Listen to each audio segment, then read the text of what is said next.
Goku Black, the man who stole the body of the most powerful mortal within Dragon Ball, and SpaceGodzilla, the evil doppelganger of one of the most powerful kaiju in all of fiction. These two doppelgangers have surpassed their original selves and now bring on the destruction of an entire cosmos alongside them. Both of these have cosmological tiers of power. In today's video, we're gonna be dissecting which one would win in a fight to the death. The power levels of Dragon Ball are not unfamiliar with higher degrees of scaling that includes even dimensional one, as even back in the Bull saga, Majin Buu was able to destroy a metaphysical wall that separated multiple dimensions from merging. This, well, compared to Dragon Ball Heroes, is absolute child's play in comparison. Dragon Ball's Heroes cosmology is made up of an infinite amount of timelines, and if you are more skeptical, there's over billions of actual timelines. So even if you somehow disagree with the idea of infinite universes, then, well, to each their own, I suppose. However, it is verbatim stated time and time again that these are infinite timelines. But such a vast sea of possibilities brought forth one of the most powerful versions of one of Goku's most powerful enemies, the Master Crismon Saiyan. This incarnation of one of the most memorable villains in Dragon Ball Super far surpasses its original, as he is officially and confirmed to be able to have killed multiple Gokus, 99 to be exact. Not only would its battle experience, skill, and actual power level would be insane, this iteration of Goku Black was able to put on hard work against Xeno Goku, which is already a much more powerful version compared to its super self. But how powerful is he really? For starters, there's really no debate in regards to how big the cosmology of Dragon Ball Heroes actually is. It is an infinite multiverse filled to the brim with infinite timelines and possibilities. Being able to destroy or threaten that would already be an easy multiversal feat. However, for a better understanding and a better picture, we need to talk about dimensional tiering. I'll try to explain the best as I can, but I'm not exactly the best at explaining that sort of stuff, so please, anyone in the comment section that is willing to explain how dimensional tiering works, I'm gonna be so glad. I promise I'll give you a heart and a pin in the comments below. Back to the topic at hand. Our universe is a fourth dimensional construct. Our universe possesses 3 spatial dimensions and 1 time dimension, that being time itself, so our universe is a 4th dimensional construct. However, the cosmology of Dragon Ball Super Heroes contains the crack of time, a piece of the cosmology that transcends time itself, and it's above even all of those infinite timelines, making it a 5th dimensional construct, a higher level of infinity in and of itself, basically making this a 5th dimensional construct, infinite 5th dimensional to be more specific. The Crismon Masked Saiyan is not only capable of destroying this crack of time, but he is also consistently portrayed to be a threat to even Goku himself. Not only Goku, but Gogeta Blue, and in likelihood, Vegito Blue as well. All of these scale to the higher degrees of power, and given that he is able to destroy this 5th dimensional construct, he would easily be, even at a low end, 5th dimensional, or with a more accurate scaling, 6th dimensional, infinite 6th dimensional to be more precise. But if you want to think that the instant transmission dimension also counts as a spatial dimension in and of itself, that would easily add up to 7th dimensional. However, given that it is not exactly something that I myself consider to be, factual, I would consider the 6th dimensional to be a more plausible range for him. As for speed, the Crismon Saiyan would fall under the speed tiers of either immeasurable to even irrelevant speeds, as he is able to fight with people who can see the past, present, and future all simultaneously, and yet Goku would still be able to dodge and keep up with their attacks. and this would also scale back to Goku Black as he's able to fight with Goku himself, granting him some really high levels of speed. On screen, here are a few of his hacks and abilities, but now I'll mention one thing, the whole cooler thing hitting Goku through instant transmission. One statement says that instant transmission is a spatial dimension all of its own, which would bank up the actual scaling all the way up to 7th dimensional. Yeah, that's still complex multiversal, however, slightly higher. Still noteworthy, but I do consider this to be a bit of a highball, but nonetheless, I still consider it to be valid. So just to make things fair, I'll utilize this as a high level.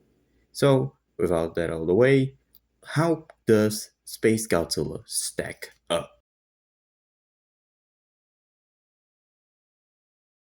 Before we continue with this amazing video that I wanted to make for a long time, let's address one thing. A few of the misconceptions this fandom has for no good reason. First of all, it's not a theory if SpaceGodzilla is originated from a black hole. Toho freaking confirmed that already, time and time again.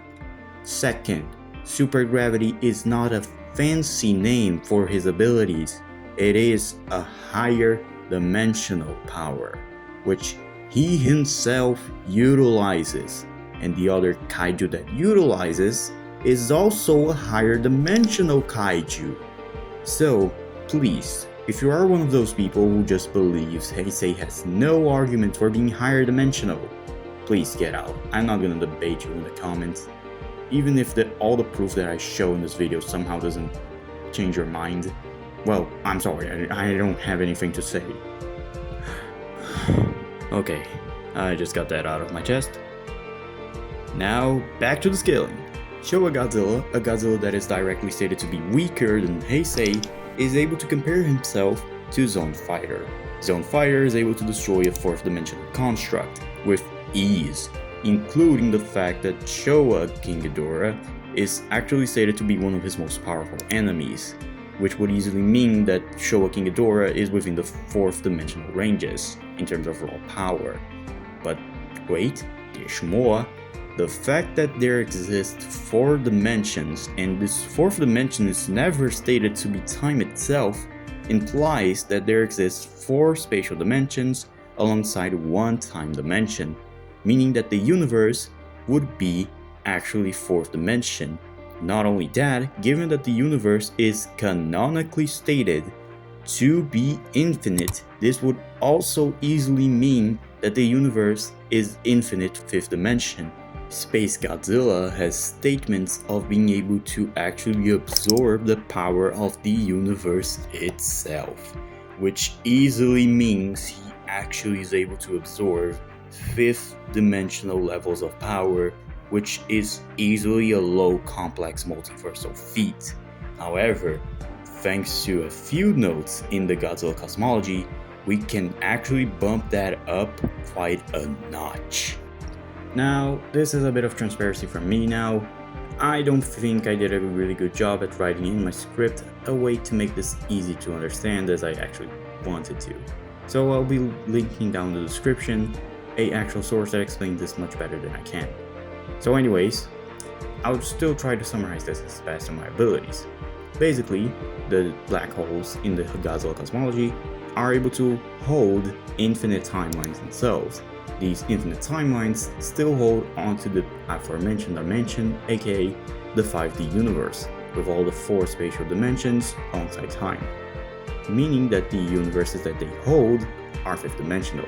And given that they are actually above these timelines, this would mean that the black holes in the Heisei era are 6th dimensional constructs, which SpaceGodzilla himself directly scales to. So, this would mean that SpaceGodzilla actually can be argued to be within the complex multiversal ranges. Not as possibly high compared to its opponent, but still impressive nonetheless. So, in regards to actual speed now. SpaceGodzilla being able to traverse an infinite universe within finite time means that he actually has infinite speeds. However, kaiju who are able to achieve the speed of light are actually fast enough to travel back in time. This sort of raw speed easily translates into the immeasurable speed tiers. Alongside all of these powers, he actually comes packing up a lot of hexes and abilities that will actually aid him in combat really well. Not only is he able to use telekinesis, he's also able to siphon energy from his opponents. This was a strategy that Heisei Godzilla was using against him. And let's remember, Heisei Godzilla was able to withstand his own atomic breath being reflected back down at him, 10,000 times stronger. This would obviously apply to SpaceGodzilla himself. So, not only is he between 5 or 6D, he is likely 10,000 times into those ranges.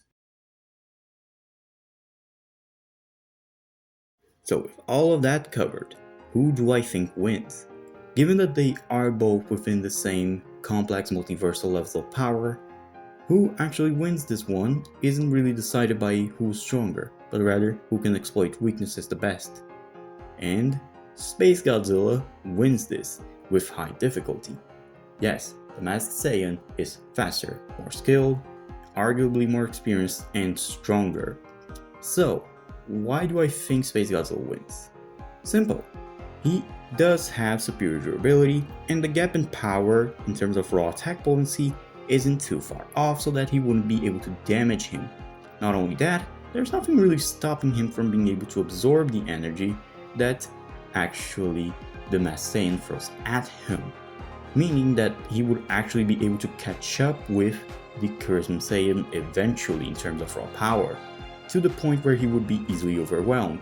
And given how cocky both of these guys can be, SpaceGodzilla actually takes the fight more seriously compared to the Crismon Saiyan, which could easily be exploited. Not to mention, his own crystals are faster than himself, meaning that actually the Crismon Saiyan would have to be dealing with 2, if not more, objects that are just as fast as his opponent. Meanwhile, his opponent has a beam that can actually track you. I'm not joking, the Corona beam is a hone-in beam. So, that's taking into account the fact that they are within the same range of power, that being 6 to 5 dimensional. But if we take the 7th dimensional approach, yeah, unfortunately, the Masked Saiyan kind of massacres the boy. But in the end, I believe that this is fine. I believe this is really fine. I don't mind the fact that there's really no concrete winner, depending on how you take. Of course, if you are more conservative with your scaling, SpaceGodzilla wins, but if you go more haywire, Goku Black actually wins, and that's fine. But now, a bit of an off note. Okay, for starters, thanks everyone for supporting my most recent video. I really did not expect that to do as well as it did, and I am actually proud of myself for doing such a job. I know it wasn't exactly a high bar, given that the character is just a dead inside CEO, which, to be honest, I kind of feel that role really well. But anyways, sincerely I want to thank everyone for watching, and I actually want to ask everyone to subscribe, like, all the YouTube stuff, and keep your eyes out for more content like this is about to come out. Anyway, that's it for today's video. See you later.